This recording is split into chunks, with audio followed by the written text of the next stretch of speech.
The Tuesday morning fog hung thick over Mission Street, wrapping the old Valencia diner in its familiar gray embrace. Inside, the smell of burnt coffee and bacon grease filled the air, a scent that had soaked into the cracked vinyl booths over 40 years of operation. Emma Rodriguez wiped down table 7 for the third time, her hands trembling slightly. Dark circles shadowed her eyes, and her uniform, a faded blue dress with Valencia Diner embroidered on the pocket, hung looser than it had 6 months ago. She glanced at her phone, 8:47 a.m. Her shift had started at 6. "Emma, order up!" Jimmy, the cook, barked from the kitchen window. "Coming!" Her voice cracked. She grabbed the plates, 2 eggs over easy, hash browns, wheat toast, and headed toward table 12, trying to ignore the sharp pain in her lower back. Marcus Chen sat at his usual corner booth, MacBook open, 3 phones arranged on the table like a command center. His Patagonia vest over a crisp white shirt screamed tech money, as did the $800 sneakers he wore without a trace of dirt. He'd been coming to Valencia Diner for 2 years, not because he liked the food, but because he liked feeling superior to it. "Staying grounded," he called it. Emma approached his table. "Sorry for the wait, sir. What can I—" "You've already kept me waiting 12 minutes. Marcus didn't look up from his laptop. "Black coffee, 2 scrambled eggs, no butter, avocado toast on sourdough, and make it fast. I have a call with Singapore in 20. "Of course." Emma scribbled the order, her pen running out of ink halfway through. She shook it, pressed harder.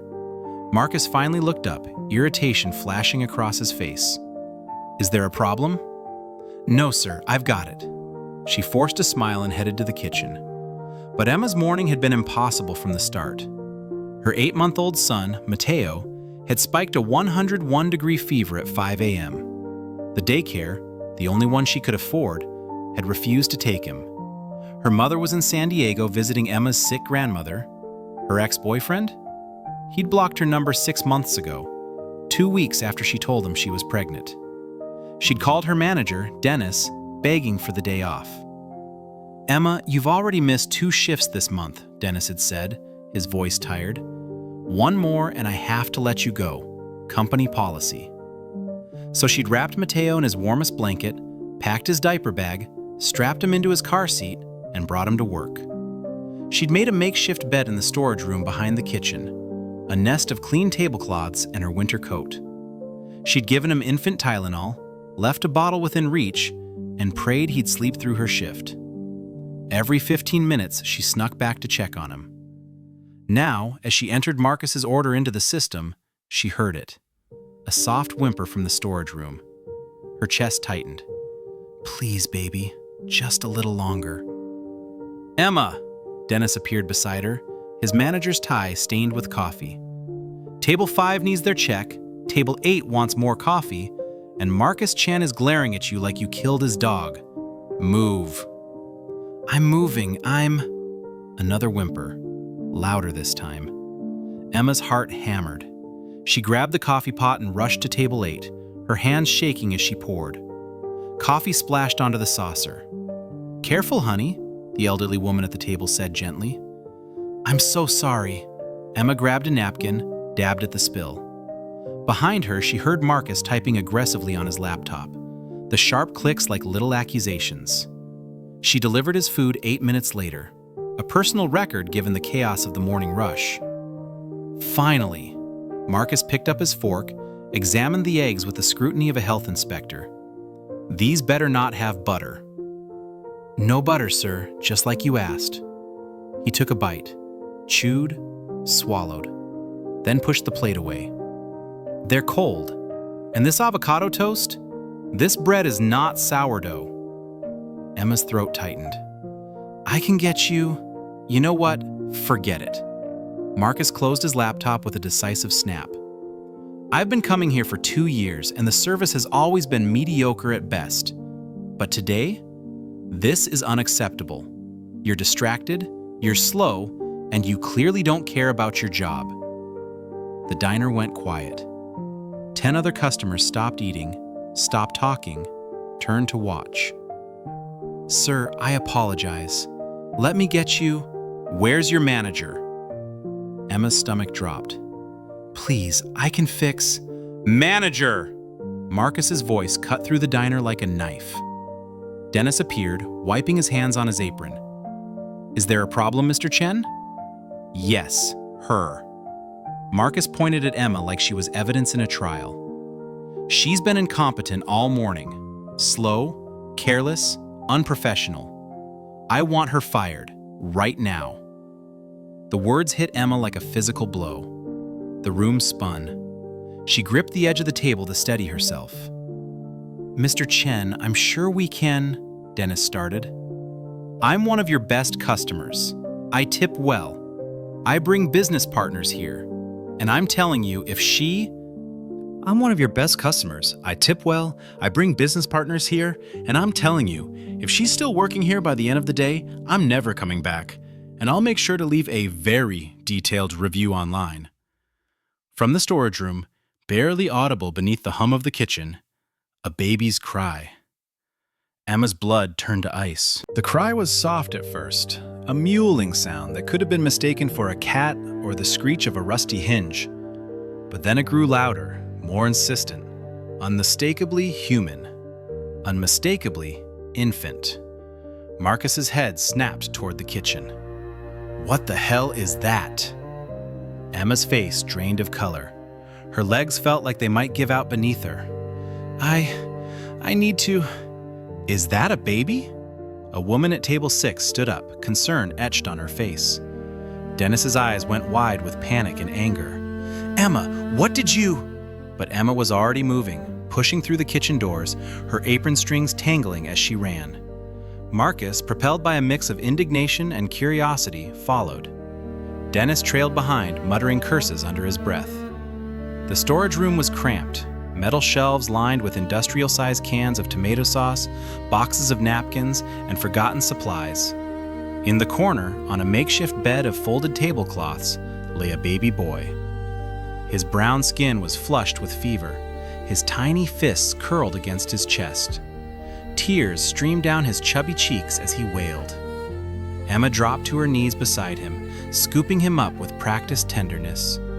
Shh, mi amor. Mommy's here. I'm here.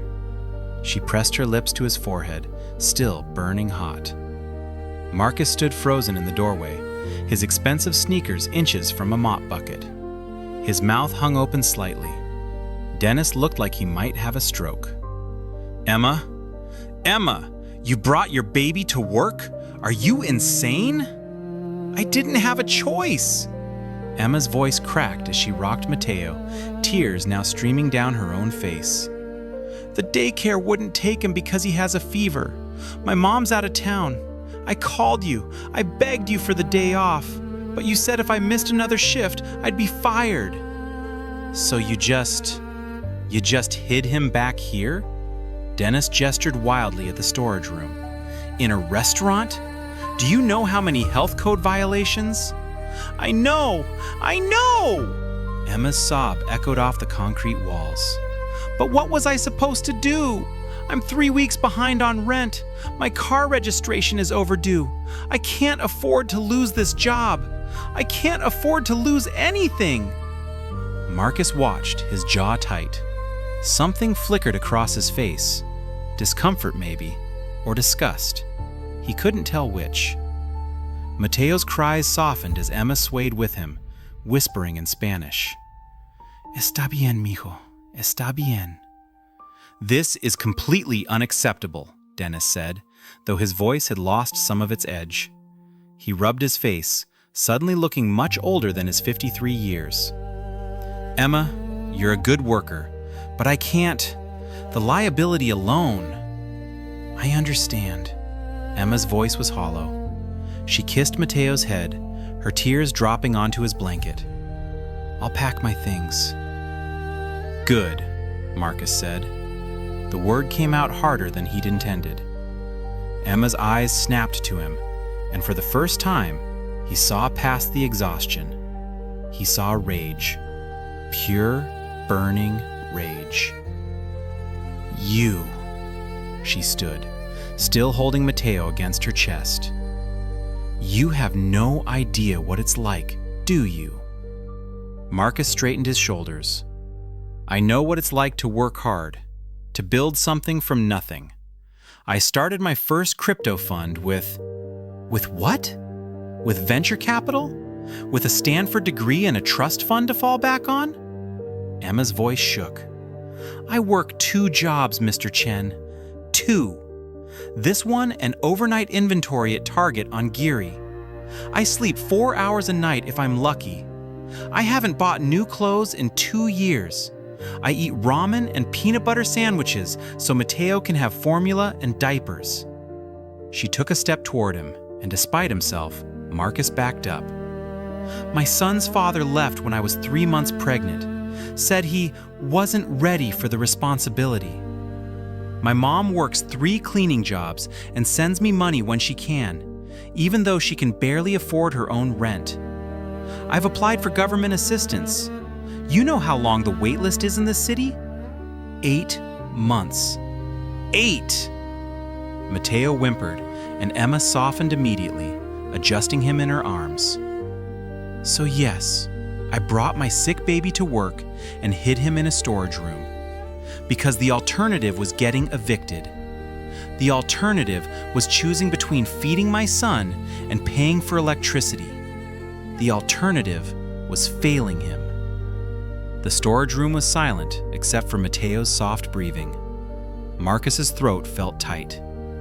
He thought about his penthouse in Soma, the one with floor-to-ceiling windows and a view of the Bay Bridge.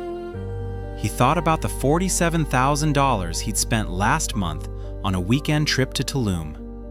He thought about the 3 phones on the diner table, each one worth more than Emma probably made in a month. He started to speak, then stopped. You what? Emma's eyes blazed. You're sorry? You want to take it back? You can't. I'm fired. You got what you wanted. She turned to Dennis. I'll come back tomorrow to pick up my last paycheck. Emma? Dennis started, but she was already walking out. Mateo bundled against her chest, her head held high despite the tears still streaming down her face. Marcus stood in the storage room, surrounded by industrial cans and cleaning supplies, feeling like the floor had dropped out from under him. Outside through the kitchen window, he could see Emma strapping Mateo into a car seat in a beat-up 2007 Honda Civic. The car's bumper was held on with duct tape. One of the windows was covered with plastic sheeting. Marcus pulled out his phone, opened his banking app, stared at the number with 8 digits before the decimal point. Then he looked back at the storage room, at the nest of tablecloths, the baby bottle, the desperation soaked into every inch of that corner. And for the first time in a very long time, Marcus Chen felt something he'd almost forgotten how to feel. Shame. Mass didn't leave the diner. He stood in that storage room for a full minute after Emma walked out, staring at the makeshift bed she'd built for her son. A half-empty bottle of Pedialyte sat beside it. A children's board book, worn and water-damaged, lay face down. Goodnight Moon. Mr. Chen? Dennis's voice cut through the fog. I need to get back to the floor. Marcus turned. How long has she worked here? Dennis blinked, surprised by the question. Emma? Almost 3 years. She's never been late until the baby came, never called in sick, picked up every extra shift I offered. And you were going to fire her. She brought a baby into a restaurant. Dennis's voice carried no conviction. The health department would shut us down if they found out. But they won't find out, will they? Dennis's shoulders sagged. Look, man, I don't know what you want me to say. You're the one who demanded she be fired. I was just doing what the customer wanted. The words landed like a punch. You're the one. Marcus walked back into the diner. The other customers had returned to their meals, but he could feel their eyes on him, judgment radiating from every booth. He deserved it. He sat down at his corner table. His laptop was still open, his phone still arranged just so. He stared at them like artifacts from another life. His coffee had gone cold. Through the window, he watched Emma's Honda struggle to start. Once, twice. On the third try, the engine coughed to life, spitting black smoke from the exhaust. She pulled into traffic, and Marcus noticed something he'd somehow missed before. Her inspection sticker was 8 months expired. One more thing she probably couldn't afford to fix. He pulled out his phone and called his assistant. "Vanessa, clear my morning." "But you have the Singapore call in 15 minutes. "Cancel it." "Marcus, that's a $12 million deal." "I said cancel it." He hung up. Jimmy, the cook, emerged from the kitchen with a fresh pot of coffee. He refilled Marcus's cup without asking, his weathered face unreadable. "You come in here every Tuesday and Thursday," Jimmy said, his voice gruff. "You order the same thing. You tip exactly 15%. Never more, never less." Marcus said nothing. "Emma? She tips me out of her own pocket. $10 every week, even though servers aren't supposed to tip back of house.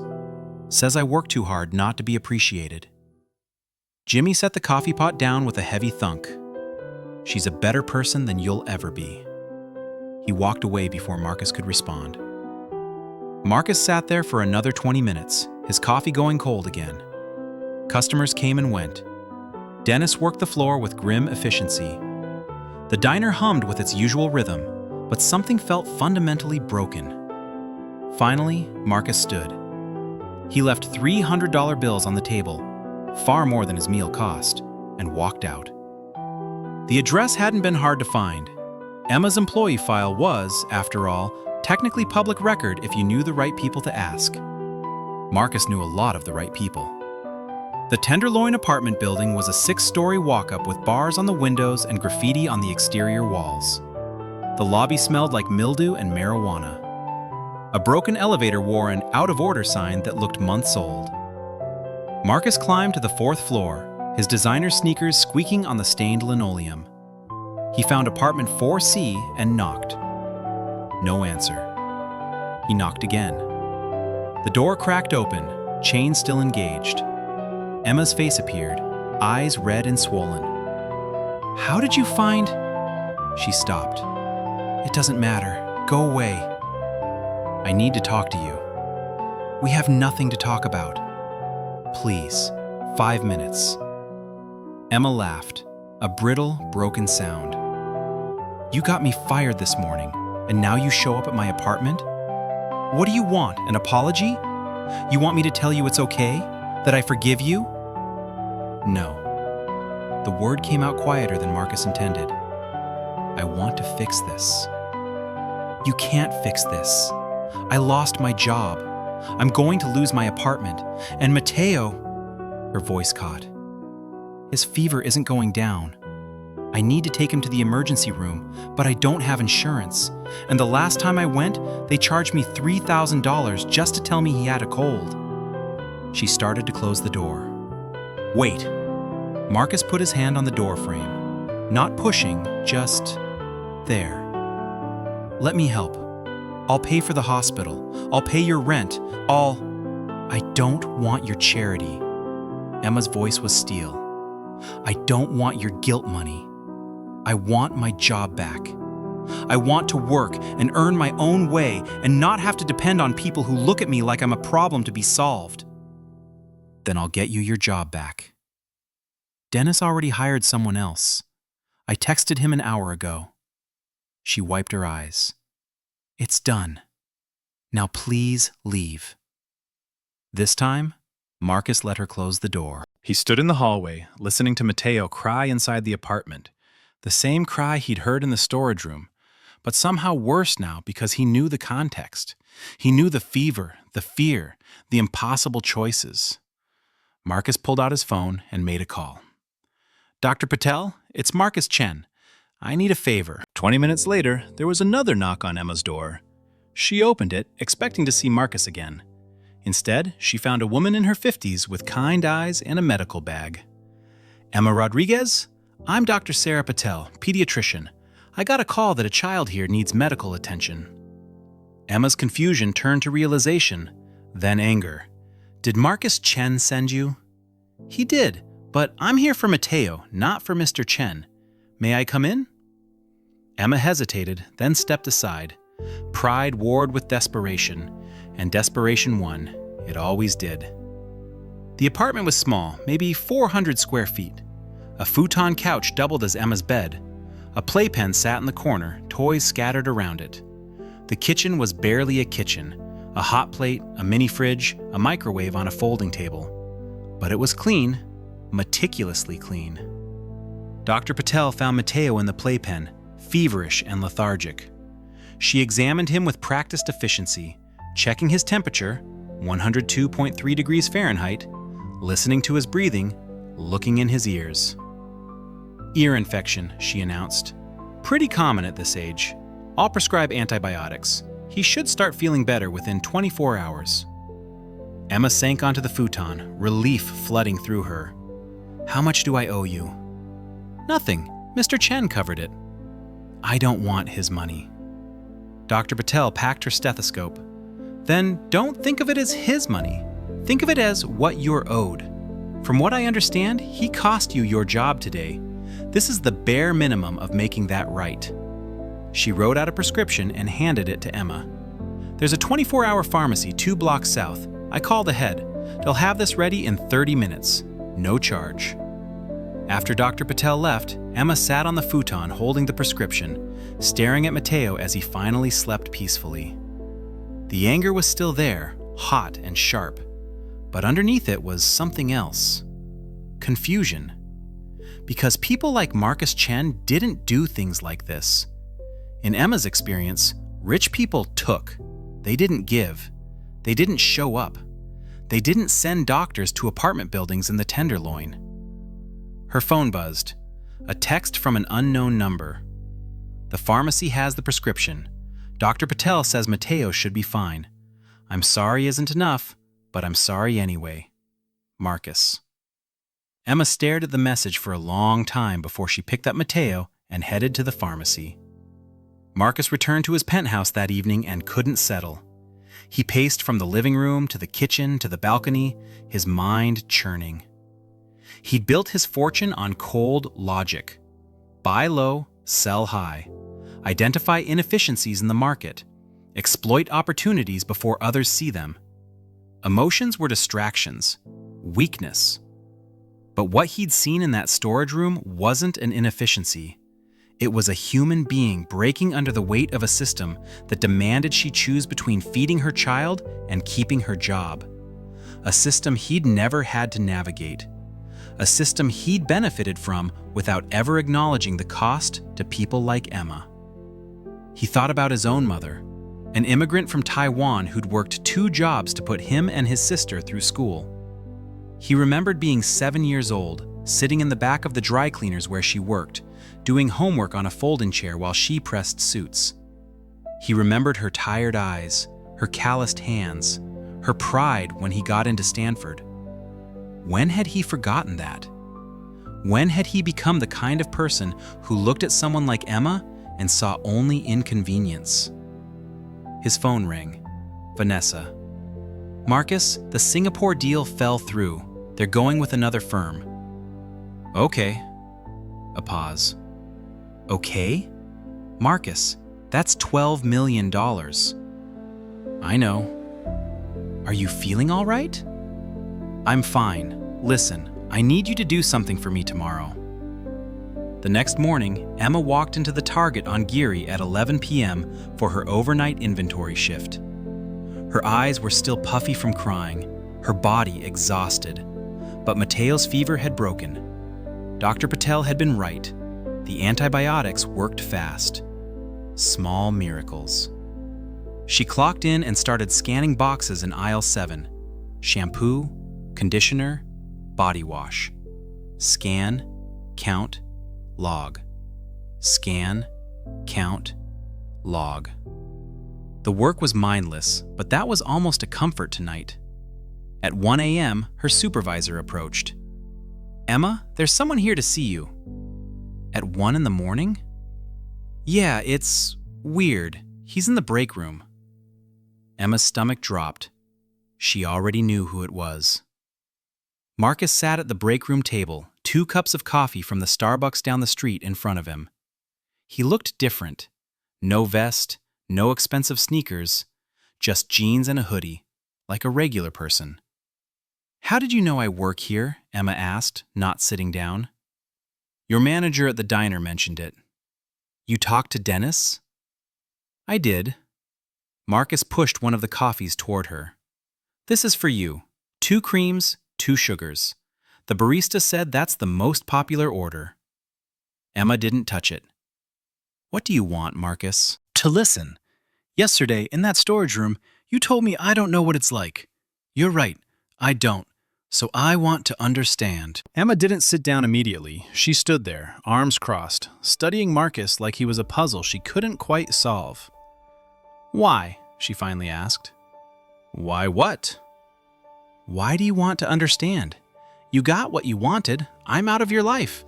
You can go back to your corner booth at Valencia Diner and never think about me again. Marcus met her eyes.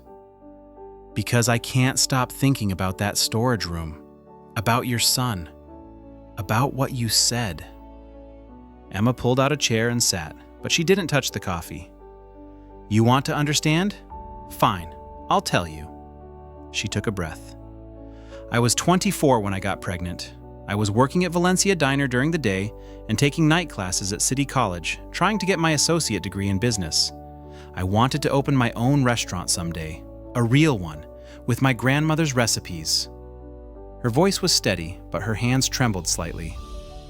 When I told Mateo's father I was pregnant, he told me to get an abortion, said a baby would ruin both our lives. When I said no, he left, blocked my number, changed his apartment locks, just gone. Marcus's jaw tightened. I had to drop out of school because I couldn't afford tuition and baby supplies. I worked right up until my due date, 8 months pregnant, carrying trays, standing for 8-hour shifts. Dennis was good to me then, let me take breaks when I needed them. But after Mateo was born, everything got harder. She finally took a sip of the coffee. It was exactly how she liked it, and that small accuracy made her throat tighten. Daycare costs $1,400 a month. My rent is $1,850, and that's for a shoebox in the Tenderloin. I make $16 an hour at the diner, plus tips, maybe $2,800 a month on good months. At Target, I make $17.50 an hour, another $1,400 a month. That's $4,200 total before taxes. She laid out the math with the precision of someone who'd calculated it 1,000 times. After rent and daycare, I have about $950 left for everything else. Food, diapers, formula, utilities, car insurance, gas, phone bill, Mateo's doctor visits, my student loan payments from before I dropped out. I meal prep rice and beans every Sunday. I haven't bought new shoes in 3 years. I cut my own hair. Marcus thought about the $300 haircut he'd gotten last week. 2 months ago, my car broke down. The repair cost $800. I didn't have it, so I put it on a credit card with 23% interest. I'm still paying it off. Last month, Mateo got sick, just a bad cold, but I took him to the ER because I was scared. They charged me $2,400. I'm on a payment plan, $100 a month, but I had to skip my student loan payment to afford it. Now I'm in default. She laughed, but there was no humor in it. And yesterday, you got me fired because your eggs were cold and your toast wasn't sourdough.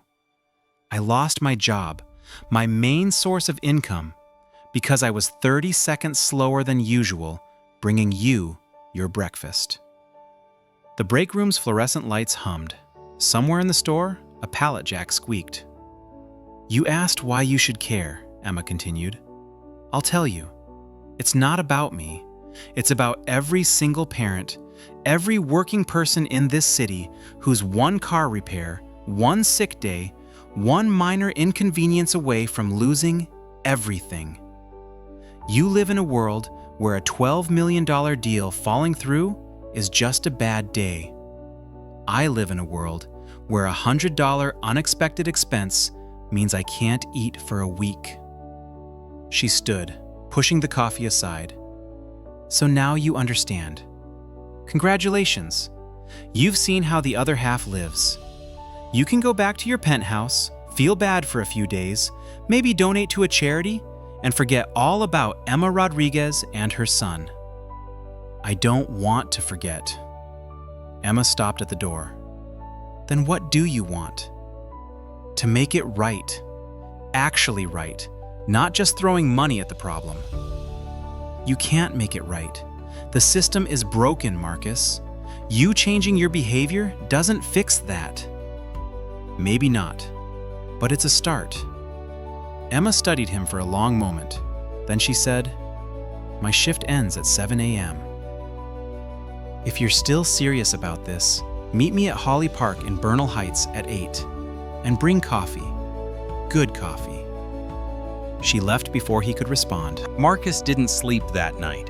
He sat on his balcony, laptop open, researching.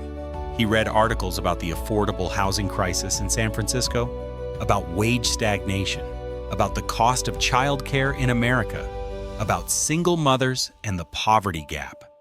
The numbers were staggering. 40% of American families couldn't afford a $400 emergency expense. Childcare cost more than college tuition in 33 states. A full-time minimum wage worker couldn't afford a 2-bedroom apartment anywhere in the United States. He'd known these statistics intellectually, but knowing and understanding were different things. At 7:45 a.m., he was waiting at Holly Park with 2 lattes from Blue Bottle and a bag of pastries. Emma arrived at 8:03, Mateo strapped to her chest in a baby carrier. She looked exhausted, but Mateo looked better, alert, curious, reaching for a pigeon that strutted nearby. Marcus handed her a latte. "Still 2 creams, 2 sugars?" "Yeah." She took it, surprised he remembered. They walked through the park, past the playground and the community garden, Mateo babbling contentedly between them. "I did some research last night," Marcus said, "about childcare costs, housing, wages. The numbers are impossible? Yeah. Welcome to America." Emma sipped her coffee. "So what now?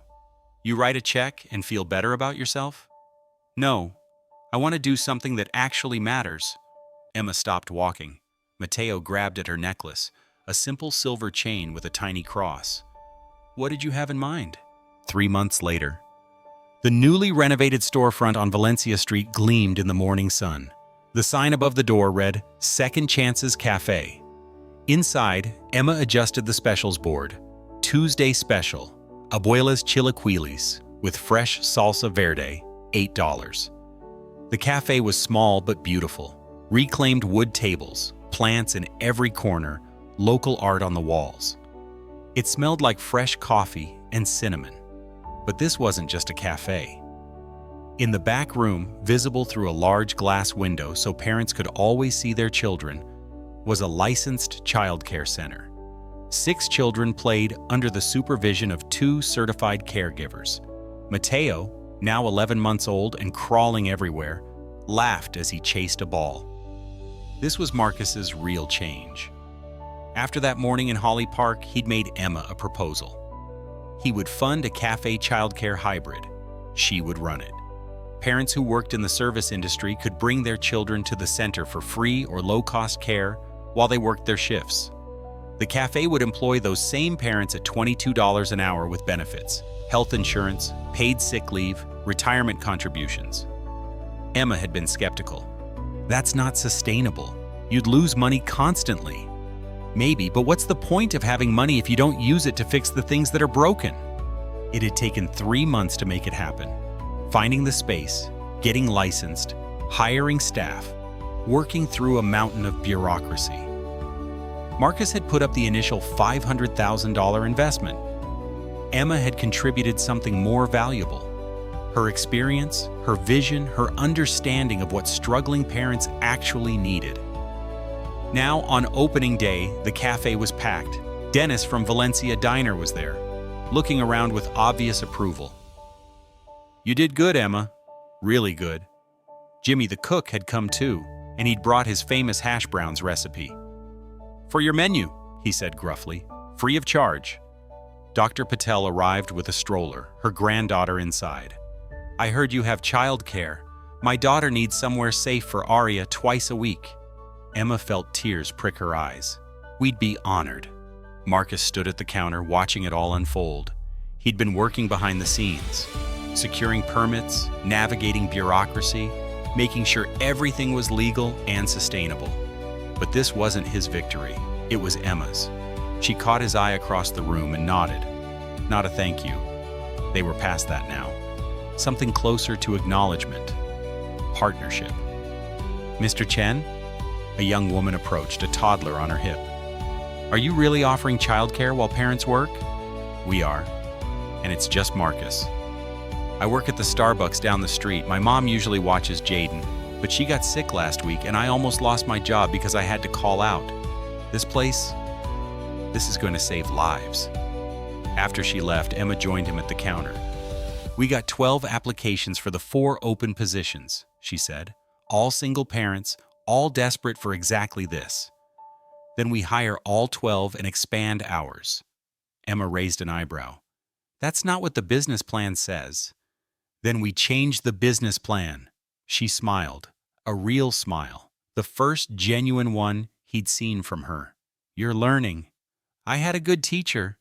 That evening, after the last customer left and the children were picked up, Emma locked the cafe door and looked around at what they'd built. Mateo slept in his carrier against her chest, his little hand curled around her finger. Marcus was wiping down tables, something he'd insisted on doing despite Emma telling him he didn't have to. You know, Emma said, 3 months ago, I hated you. Marcus laughed. I know, I deserved it. I probably still should hate you. Probably. She sat at one of the tables adjusting Mateo. But I don't. Because you did something most people never do. What's that? You actually changed. Not just said you'd change or felt bad for a week and moved on. You fundamentally looked at yourself and decided to be different. Marcus sat across from her. I'm still figuring it out. I spent 15 years building wealth and 0 years thinking about what that wealth was built on. Who it was built on. And now? Now I know that the system that made me rich is the same system that almost destroyed you. And I can either keep benefiting from that system, or I can try to change it. Emma nodded. This cafe, this child care center, it's not going to fix everything. I know. But it's a start.